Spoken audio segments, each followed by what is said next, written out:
Salmos.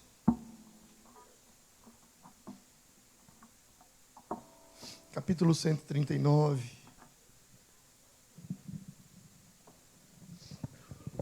Enquanto você abre sua Bíblia. Ontem eu conversava com um casal aqui na festa. E eles não moram aqui em Formiga. Eles moram na cidade de Passos. Conversava com a irmã e ela contando para mim que foi a um compromisso na cidade de Medianeira. E lá em Medianeira, eles convidaram ela para ir a uma igreja. Ela estava num compromisso lá e ela foi no culto. E aí, quando chegou, tinham pastores pregando. E esses pastores estavam convidados para estar pregando ali. E eram pastores lá do Paraguai. E ela, então, me contando que, quando terminou, foi à frente para receber uma oração, conversar com eles. E aí a pastora veio e perguntou para ela, olha, você mora aqui em Medianeira? Não, estou aqui só fazendo aqui tem um compromisso aqui. Eu moro em Minas. Ela, onde? Minas. Eu moro no estado de Minas e eu me converti lá. Eu fui batizado por um pastor na cidade de Formiga chamado Pastor Alvim. Aí o casal de pastores lá de Assunção, é o nosso pastor? Eu era o pastor Juan e a pastora Lourdes, pastor Manuel. Estavam pregando lá em Medianeira. É o nosso pastor. E aí foram conversar. Parece que no reino de Deus o mundo fica muito pequeno, né? Muito pequeno. Salmo 139, versículo de número 16. Eu quero meditar com você. Essa mensagem é uma continuação da mensagem da semana passada. E diz assim, versículo de número 16. Eu vou ler na versão NVI. Os teus olhos viram o meu embrião. Todos os dias determinados para mim foram escritos no teu livro, antes que qualquer um deles existisse, ou antes de qualquer deles existir. Repete comigo. Os teus olhos viram o meu embrião. Todos os dias determinados para mim foram escritos no teu livro, antes de qualquer deles existir. Isso te dá segurança, não? Isso me dá uma segurança. Você vai morrer. Mas como? Se chegou a hora, chegou. Se não chegou, eles estão, todos os dias estão determinados. E todos eles já foram escritos antes deles existir. Hoje é que dia do mês? 7 de julho. Então está falando ali, o 8 de julho já existe. Então ele está ali, ó. O 9 de julho está ali, o agosto está ali, o setembro está ali, o outubro está ali, o novembro está ali. Domingo passado eu falava com vocês sobre Joabe, sobre o rei Josias. Eu falava de um rei que começou a reinar com 8 anos de idade. E que não havia feito coisas expressivas até que um dia ele tem uma experiência de reformar o templo, e as pessoas que estavam na reforma do templo encontraram um livro, o livro da lei, e levaram até o rei e disse, rei, encontramos esse livro, e é muito bom que o senhor saiba o que nele está escrito. E quando eles leram uma parte daquele livro para o rei rasgou as suas vestes. Uma expressão de luto, uma expressão de revolta, ele rasgou as suas vestes. E aí a pergunta que fica é, o que levou o rei a rasgar as suas vestes? Vocês vão estudar sobre isso na célula essa semana. É um texto de Reis que foi escrito 352 anos antes dele nascer. Havia uma história sobre aquele rei. Deus já tinha escrito sobre ele. Como Deus já escreveu sobre você. Antes de você nascer, Deus já havia escrito sobre você em um livro. Quando a Bíblia diz que Deus escreveu em um livro sobre você, o que Deus escreveu em um livro, Deus escreveu sobre a sua missão de vida. Daquilo que é a razão pela qual você veio a este mundo. Daquilo que é a razão pela qual você existe. Só que aquilo que Deus escreveu sobre você, para se cumprir em você, depende da sua concordância. Então a mensagem dessa manhã é uma pergunta. O tema da minha mensagem é uma pergunta. E a pergunta que eu faço a você é: se a sua vida fosse um filme, qual seria o nome desse filme?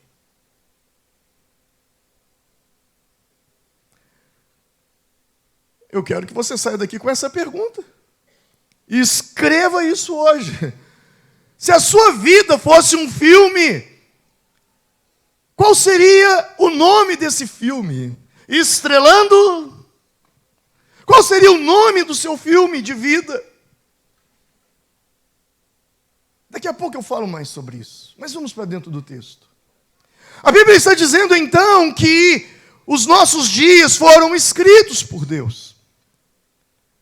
Eu falava domingo passado que quando nós oramos dizendo: seja feita a tua vontade, assim na terra como no céu, na verdade nós estamos chamando para a terra aquilo que já foi feito por Deus no céu.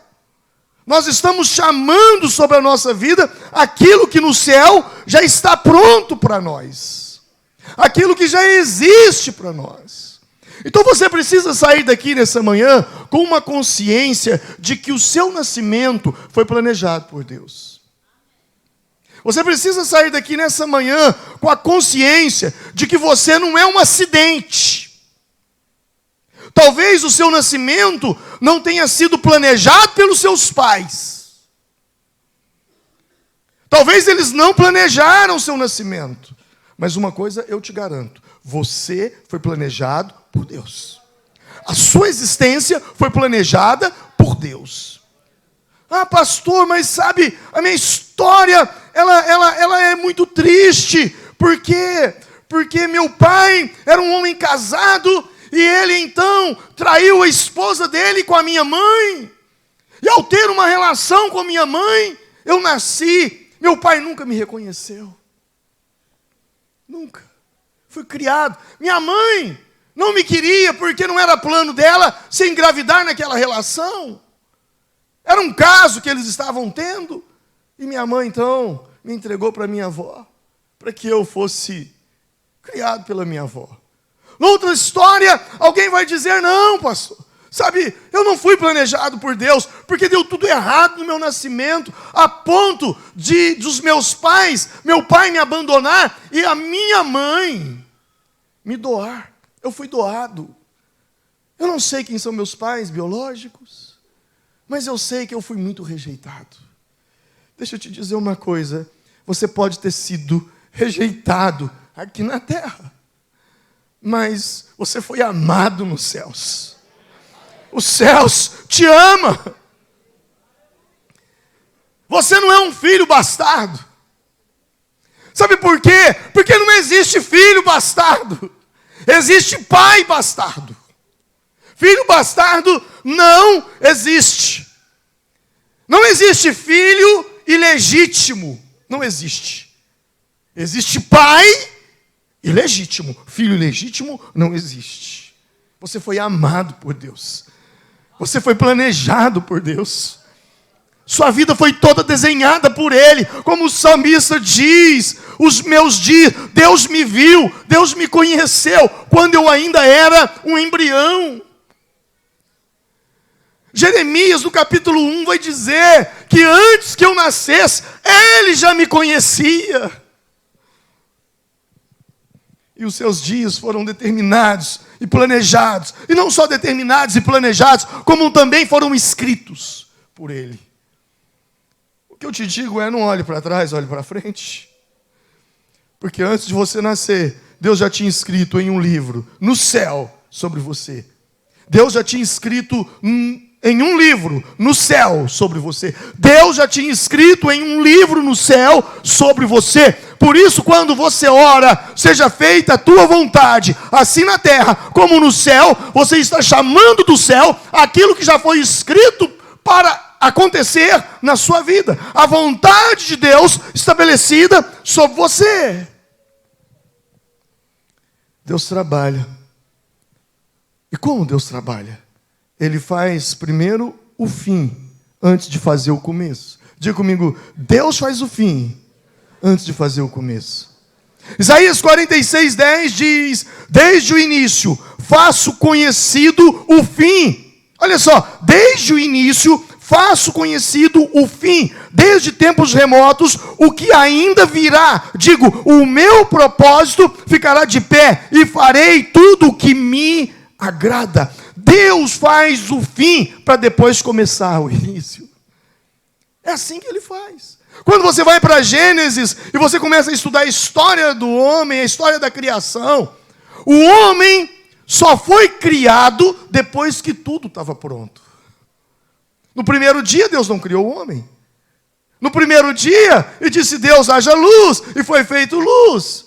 E houve luz. E aí Deus começa a criar. Houve separação entre a terra seca e as águas. Deus cria coisas no primeiro, no segundo, no terceiro. No sexto dia, quando Deus termina tudo, quando tudo está pronto, quando Deus chegou ao fim, aí Deus fala assim, vamos começar.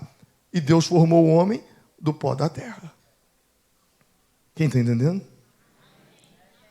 Deus se movimenta assim. Ele faz o fim para depois criar o início. Isso quer dizer que o fato de eu haver nascido é porque já existe algo pronto que eu nasci para começar. O fato de você ter nascido quer dizer que existe algo sobre você que já foi terminado, que você nasceu para começar. E no sexto dia, depois de tudo pronto, Deus cria o homem. Está tudo pronto para você. É assim que Deus funciona. E depois, o primeiro dia útil do homem, você se lembra? Foi o sétimo dia. E aí o homem levanta todo cheio de vontade. Hoje é o meu primeiro dia, aleluia! E Deus diz, é feriado, vai descansar. É por isso que você ama feriado. Porque está no nosso DNA. O primeiro dia de existência do homem foi feriado. Eu não sou muito fã de feriado, não, mas você ama feriado porque foi o primeiro dia do homem. Então Deus fez o sexto dia para que tudo que ele precisaria para viver já estivesse pronto. Não há nada de incorreto com a sua vida. Não há nada de incorreto com o seu nascimento. Se há algo de incorreto na sua vida, é viver aquilo, é não viver aquilo que Deus escreveu para você viver. Se existe alguma coisa errada na sua vida, é que você não está vivendo aquilo que Deus escreveu para você viver, quando você ainda nem existia. Há uma missão de vida para você. Você veio a esse mundo porque existe uma missão. Existe um propósito de vida. Existe uma missão para você. O maior desafio da sua vida é encontrar sua missão de vida. Alguém disse que há 2 dias na vida de um homem que são muito importantes. O dia em que ele nasce e o dia em que ele descobre o porquê ele nasceu. Isso te dá paz. Viver fazendo aquilo que Deus te levantou para fazer, tendo esse engajamento, é a melhor coisa que pode existir na vida de um ser humano. É você ter certeza que aquilo que você faz, não importa se aos olhos humanos é relevante ou irrelevante. O que importa é que você tem plena consciência, convicção e certeza de que aquilo que você está fazendo, você nasceu para fazer. Eu encontro a minha missão de vida é quando eu estou servindo o próximo. Eu encontro a minha missão de vida é quando eu estou servindo. A chave é servir. Servir é a chave que Deus coloca em sua mão para desatar o seu destino. Ei, você não entendeu? Eu vou repetir. Servir é a chave que Deus coloca em sua mão para desatar o seu destino. Você vai encontrar o seu destino. Você encontrará a razão pela qual você existe quando você estiver servindo. Quando foi que José se tornou governador do Egito? Quando ele serviu a Faraó. Quando foi que Ruth se casou com Boaz? Se você conhece a história, foi quando ela serviu Boaz sem ter nada em troca. José serviu a Faraó sem ter nada em troca. Serviu por servir e se tornou governador do Egito. Eliseu se tornou o homem da unção dobrada, da porção dobrada, quando ele serviu Elias. E por que não dizer de Davi, que se tornou conhecido? Qual foi o grande dia? Qual foi a estreia de Davi? Foi quando ele venceu Golias.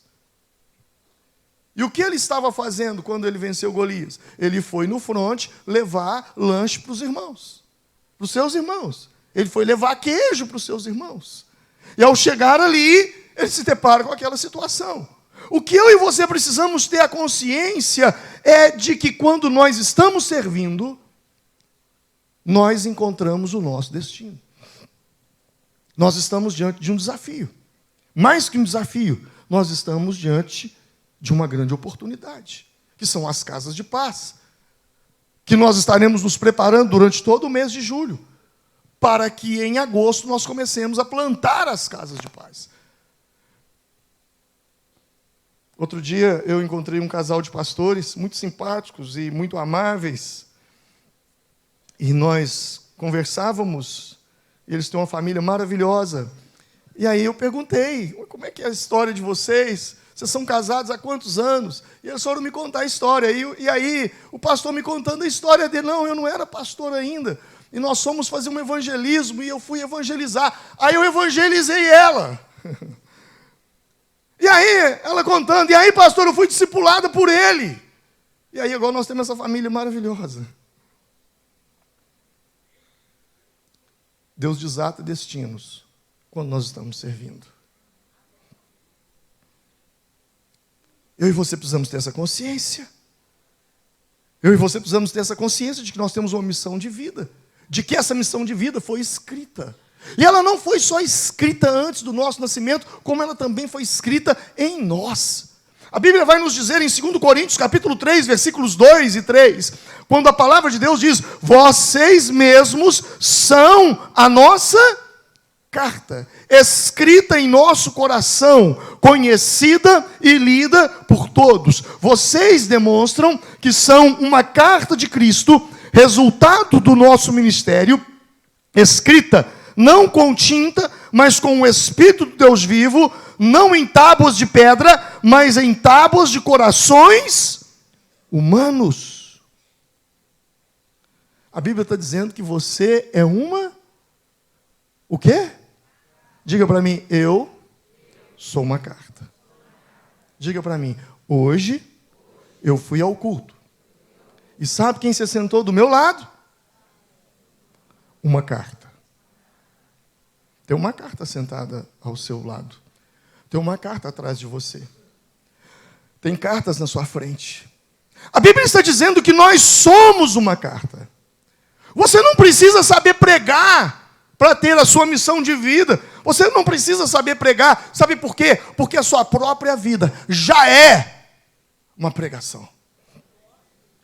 Nós somos cartas andantes. Cartas com alma, cartas que não são de papel. Nós somos cartas de sangue, cartas de carne. Você é a carta de Deus. Você é a mensagem do céu enviada a essa terra. Você é uma carta. Pastor, mas eu passo tanta luta nessa vida. Deixa eu te dizer uma coisa. Suas lutas, suas crises, só tornam essa mensagem, que é a sua vida, mais forte, mais poderosa.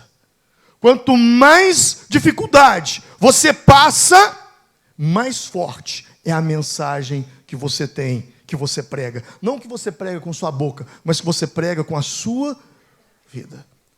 Por quê? Você se torna a mensagem. Você é a mensagem.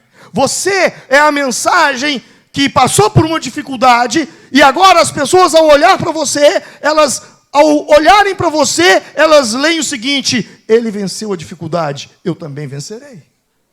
Você é a mensagem que mostra que é possível vencer as dores e as marcas do divórcio. Você é a mensagem que mostra que é possível vencer a dor, que é possível vencer as doenças, que é possível vencer os problemas financeiros. Você é a mensagem de superação da cura. Você é a mensagem da libertação dos vícios, do cigarro, das drogas, do álcool. Você é a mensagem.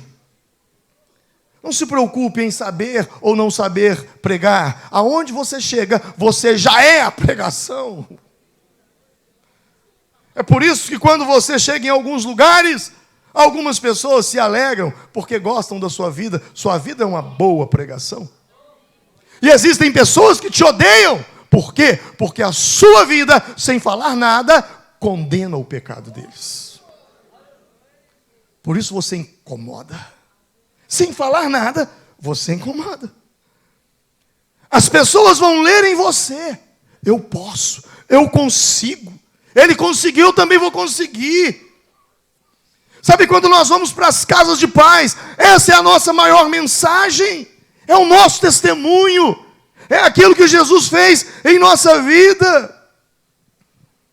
Por isso Atos 1:8 diz: recebereis poder ao descer sobre vós o Espírito Santo, e ser-me-eis o quê? Testemunhas. Você foi salvo para ser uma testemunha. E testemunha falam do que viram e ouviram. Então, pregar o Evangelho não é encher as pessoas de teologia. Pregar o Evangelho é dar o seu testemunho. É mostrar Deus através de você. Porque as pessoas, elas vão conhecer Deus através de você.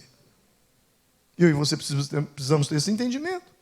As pessoas não sabem quem é Deus, até que Deus seja revelado através de você. Quando Deus escreveu sobre você em Salmo 139, Deus planejou para a sua vida o melhor. Ser carta viva significa cumprir o que foi escrito sobre você. Ser uma carta significa cumprir o que foi escrito sobre mim. Sucesso não tem a ver com sorte. Sucesso tem a ver com alinhamento. Alinhamento do que eu faço hoje com aquilo que foi escrito sobre mim.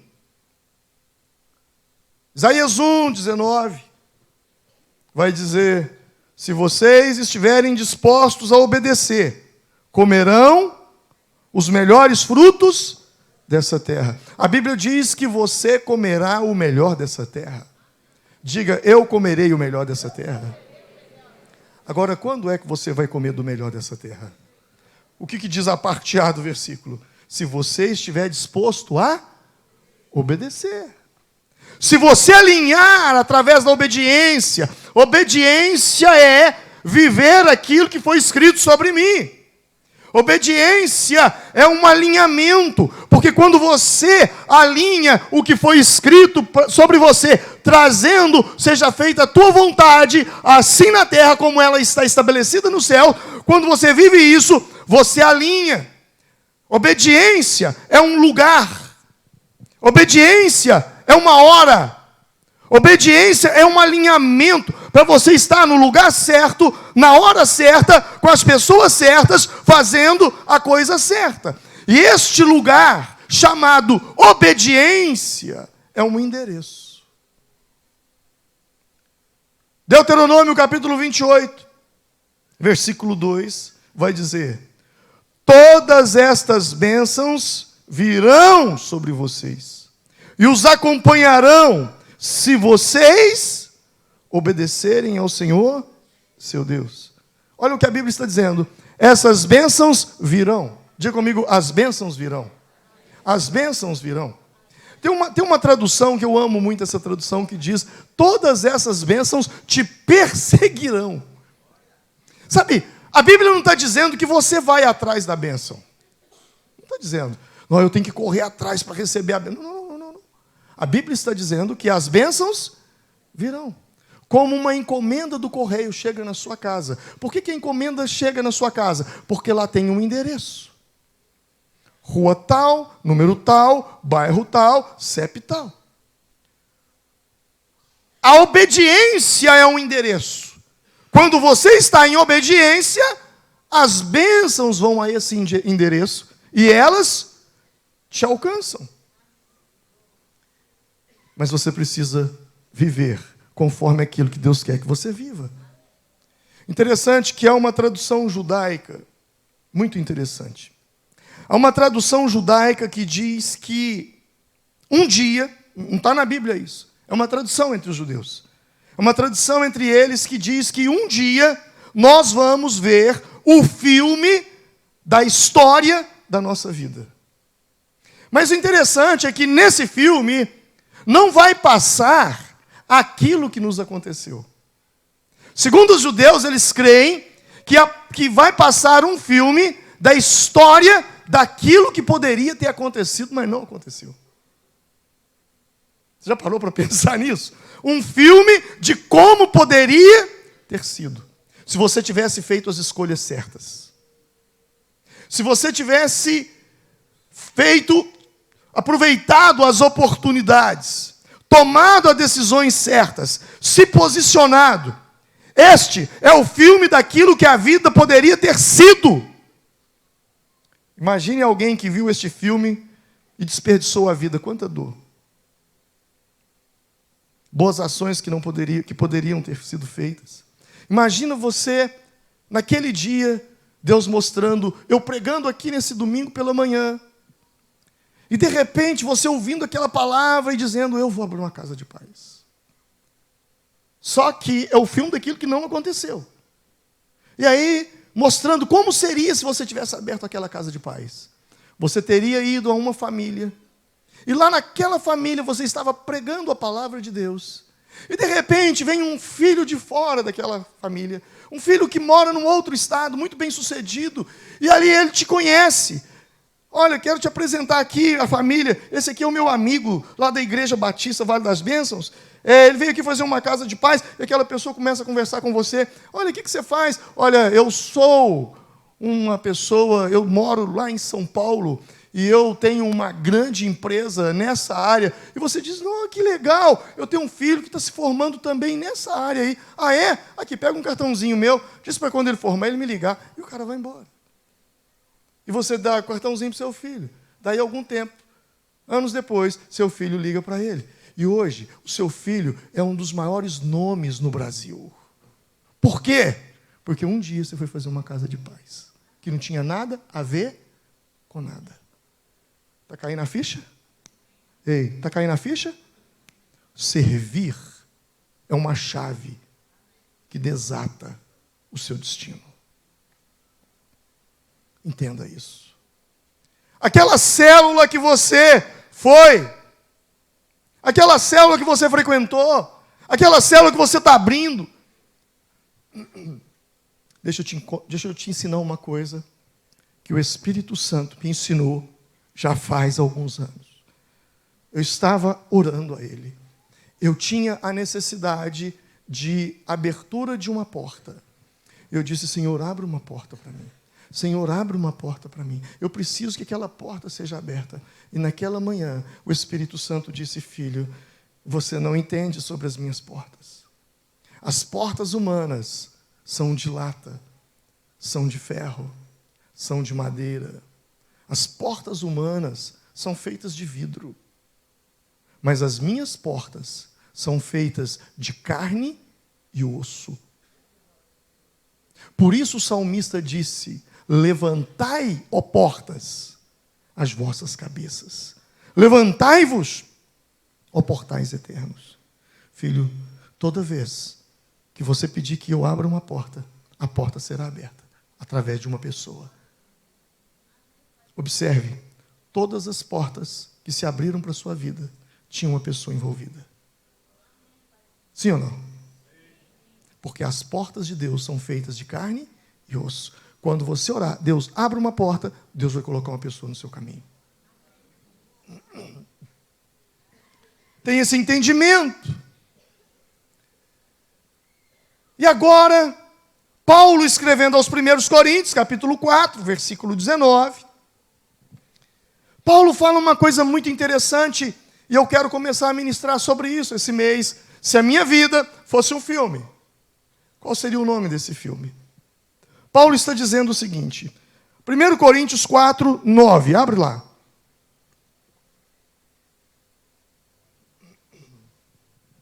Porque me parece que Deus nos colocou a nós, os apóstolos, em último lugar, como condenados à morte. Temos nos tornado um espetáculo para o mundo, tanto diante de anjos como de homens. Diga comigo, eu sou um espetáculo. Diga, eu sou um espetáculo. Paulo está dizendo que nós funcionamos como se nós estivéssemos como se um mundo, como se a vida fosse um teatro. Se fosse hoje, ele ia falar assim, como se a vida fosse um filme. A palavra espetáculo aqui, ela é traduzida pela palavra no grego teatro, que vem de teatro. E no teatro da vida, nós somos atores. Então a vida é um grande espetáculo. A vida é um grande teatro. A vida é um grande filme. E quem está assistindo o filme? Os anjos. Ele diz, temos nos tornado um espetáculo para o mundo, tanto diante de homens, como também diante dos anjos. Anjos e homens estão assistindo o filme da nossa vida. Porque quando eu olho para você, eu vejo um filme acontecendo.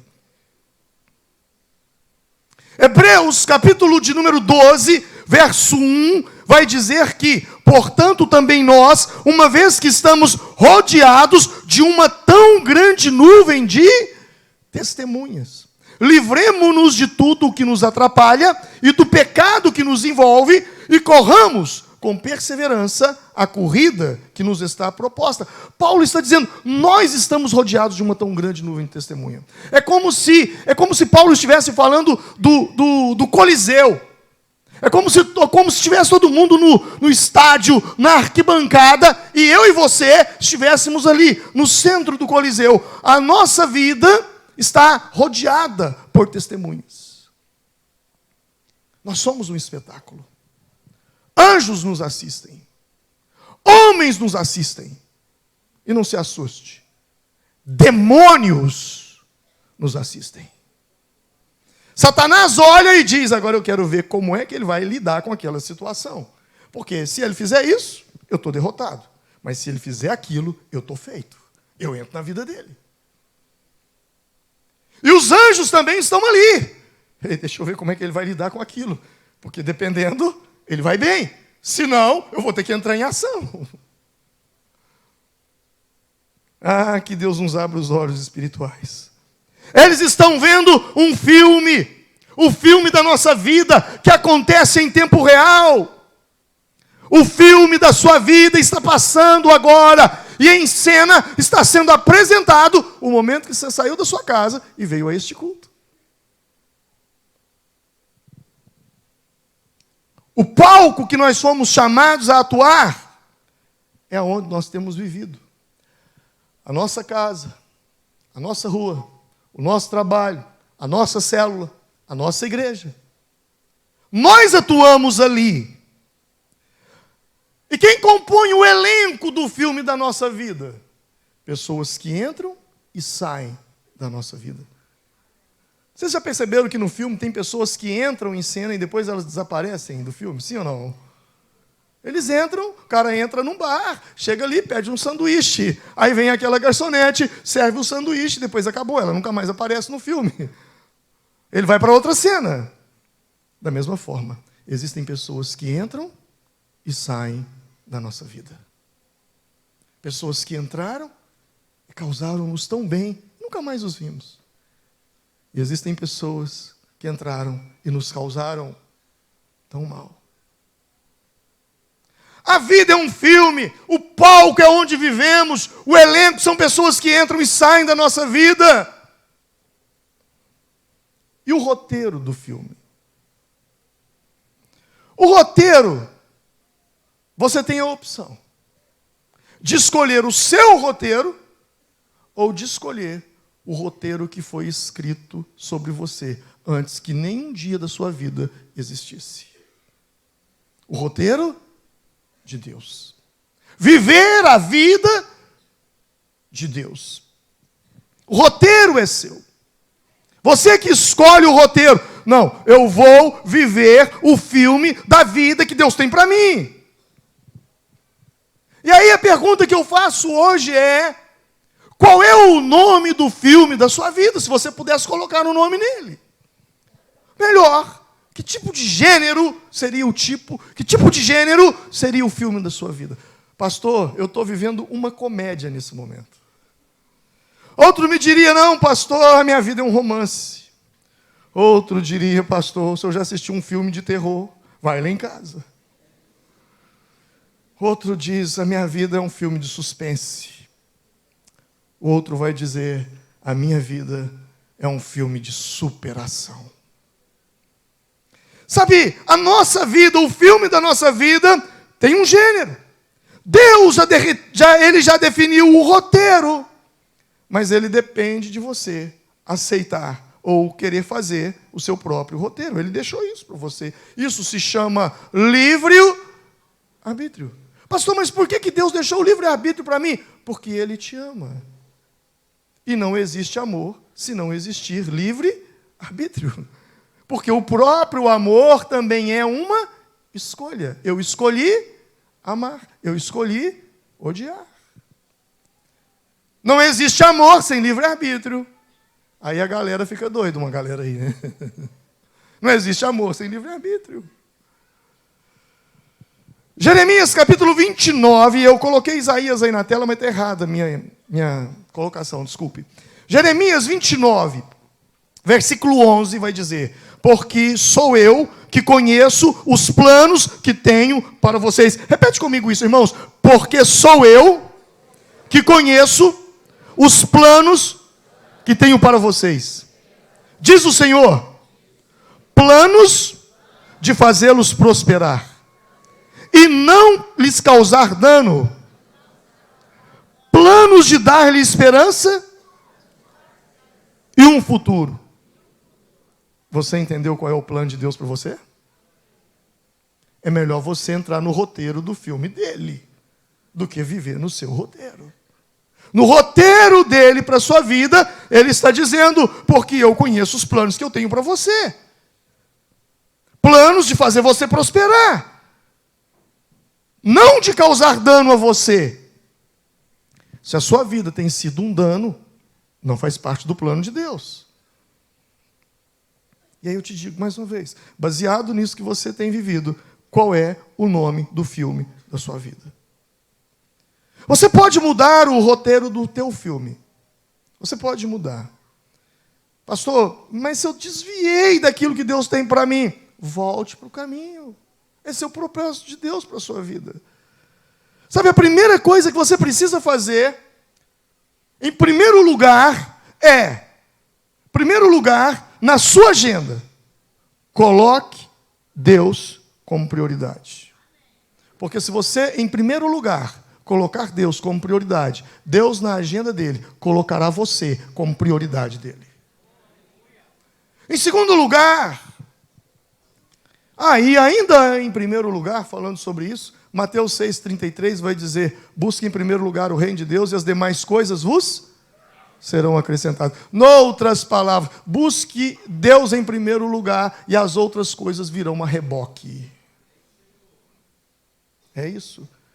É como se falasse assim: assuma a locomotiva, que com certeza os vagões virão atrás. Não tente consertar a sua vida colocando os vagões na linha, porque a locomotiva vai tirá-los. Então, coloque a locomotiva na linha, porque se a locomotiva estiver na linha, ela puxará os vagões. Noutras palavras, a locomotiva é sua vida espiritual. Coloque-a na presença de Deus e o resto virá com você. Então, em primeiro lugar, é isso. Pastor, mas o senhor esqueceu de falar uma coisa. Qual coisa, irmão? É longa-metragem ou é curta-metragem? Qual é a duração da vida do meu filme? Qual é a duração da vida do meu filme? Bom, a Bíblia diz que a sabedoria multiplica os anos de vida. Então busque a sabedoria, porque a sabedoria acrescentará anos de vida. Existem muitas coisas na Bíblia que ensinam a gente a ter muitos anos de vida. Poderia dizer do primeiro mandamento com promessa, só aí já basta. Qual é o primeiro mandamento com promessa? Honra teu pai e tua mãe, para que te prolongue os teus dias sobre a terra. Só aí já basta, mas poderia citá-los. 1 Samuel capítulo 23, você não vai ler? Tem uma história muito interessante e eu fiquei apaixonado com essa história. Eu lia ontem de madrugada e Deus falava tanto comigo ontem, pela manhã, quando eu lia 1 Samuel 23, Davi e Keila. Bom, Keila não é uma mulher, Keila é uma cidade. Amém? Davi ouve que Keila estava sendo invadida pelos filisteus. Foi a primeira, se não me engano, eu acho que foi a primeira batalha de Davi com os seus valentes. E eles então vão a Keila e lutam ferozmente, e eles livram Keila. Livram Keila das mãos dos filisteus. Deus dá um grande livramento e o povo aplaude de pé. É, Davi! Só que Davi estava fugindo de Saul. E Saul fica sabendo que Davi estava em Keila. E Davi, então, Saul, melhor dizendo, ele arruma um exército, ele monta uma tropa para perseguir e matar Davi em Keila. E Davi faz uma oração. Davi diz: Deus, se eu ficar em Keila, eles me protegerão? Porque ele havia acabado de livrar Keila. E a resposta de Deus foi: não, eles não te livrarão. Deus, se ficar em Keila, eu morrerei. Deus diz: se você ficar em Keila, você morre.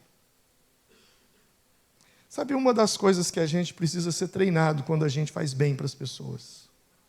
Acostume-se com a ingratidão das pessoas.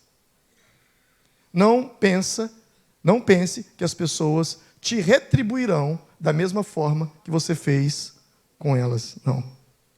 Alguns sim, outros não. Nunca gere essa expectativa, porque senão você vai se frustrar. Mas Deus faz essa oração e Deus diz: sai daí. Ou seja, Davi, quer prolongar os seus dias? Toma essa decisão, foge, vai embora. Sai daí, não fica mais aí, Davi. Então Deus está me mostrando aqui, sabe, que Davi tinha a morte e a vida diante dele. Ele poderia escolher ficar em Keila ou sair de Keila. Deus coloca diante de nós escolhas. E escolhas nos levam à morte. E escolhas nos levam à vida. E quando eu estava lendo sobre isso, irmão do céu, você não sabe o que me vem na cabeça? A janta que eu comi. E aí eu comecei a pensar na janta. Escolhas levam à morte. Escolhas levam à vida.